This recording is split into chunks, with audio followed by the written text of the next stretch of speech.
After nearly 38 hours, a standoff ends in an arrest. But not before some tense moments. What we're learning tonight about why this all started. Minneapolis police say the situation began around midnight Sunday. It finally ended with the suspect getting taken into custody around 2 this afternoon. It was an eventful day as officials work to bring the situation to an end.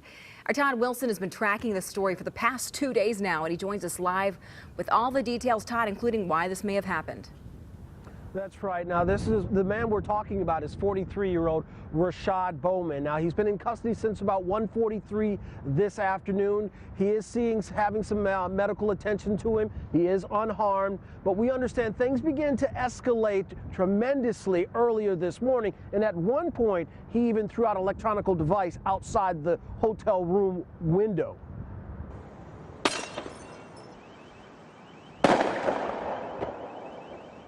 In the room. They say he even threatened to burn the hotel down. From that point to the end, this situation was hot and cold. 1 minute, SWAT teams were shooting smoke bombs into the room or using flashbangs to scare Bowman while he's on the phone with someone while hanging out the window. Or Bowman would just sit outside the window for long periods of time.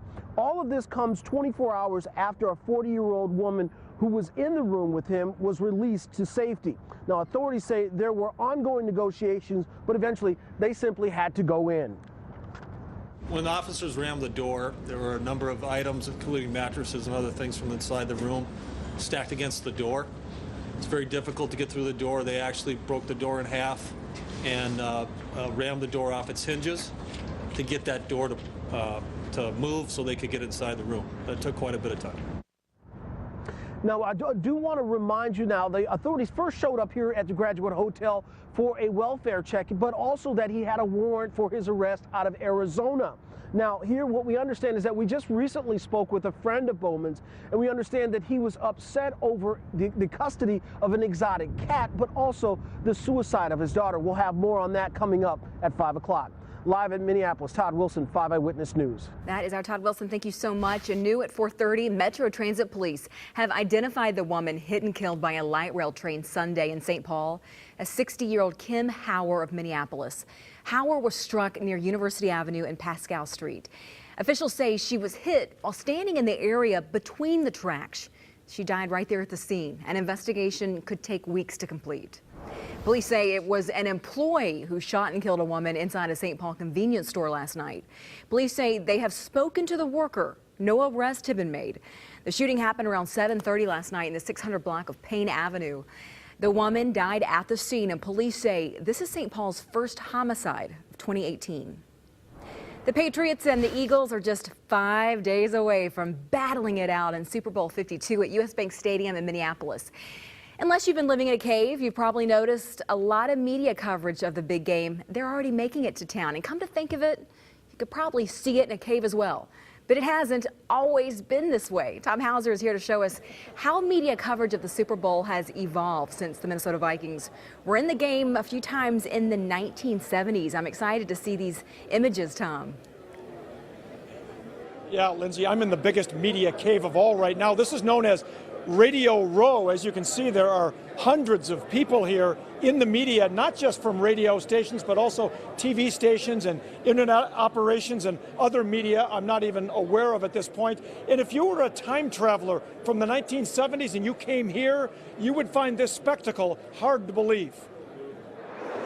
There are 5,800 media credentialed to cover Super Bowl 52. At times, it seems like most of them are crammed between the Pepper Palace and Shake Shack at the Mall of America. We've seen Stephon Diggs, Kirk Cousins, Darren Sproles, a lot of NFL players. I'm really excited to go and just looking around at everybody here. Nancy Frischman of Eden Prairie brought her sons Joe and Danny to the Super Bowl fan gallery. She says it's much different than the '92 Super Bowl in Minneapolis. You would go down to the Metrodome maybe and there was stuff around there, but there was nothing like this. And certainly nothing like the opening night media event on Monday that required the entire XL Energy Center. It is a completely different world, there's no doubt about it. This is the world Patrick Royce of ESPN 1500 and the Star Tribune is talking about. his first Super Bowl in 1975, when reporters could watch practice and interview players and coaches on the field. If it was Tarkington, there might be 10 people talking to him. It was completely different. Our KSTP archives show just how easy the access was to even the biggest superstar players, like Fran Tarkenton of the Vikings and Terry Bradshaw and Mean Joe Green of the Pittsburgh Steelers. We like to think that we're good ball players. Contrast that with Monday night, when hundreds of reporters swarmed Tom Brady of the Patriots. We weren't worried about security. We didn't bring out the National Guard or anything like that. We trusted our fellow man back then. And, you know, if you were a reporter and had a credential, you could go up and talk to a guy, basically.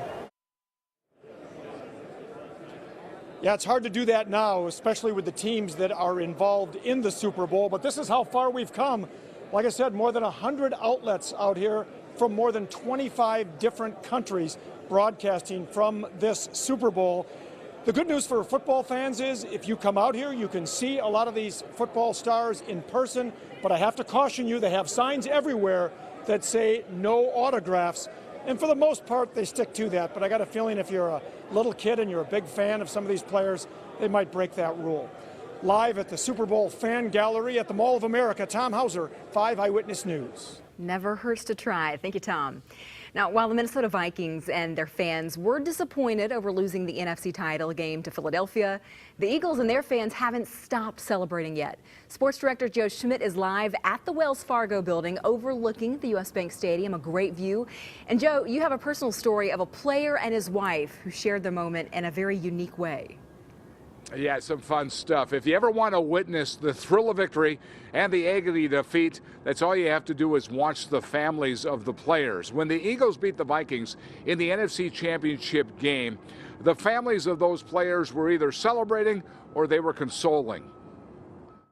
Zach Ertz was the leading receiver for the Philadelphia Eagles against the Vikings in the NFC title game. But as the Eagles were celebrating a trip to the Super Bowl, Ertz was feeling a little lonely. Being out there with all the confetti flying and her not being there was tough. All the other players had their wives there, so it was not easy. Zach's wife, Julie, had a good excuse. She was playing with the U.S. women's national soccer team in San Diego. Her team won, and she did not find out until after her game that her husband's team did too.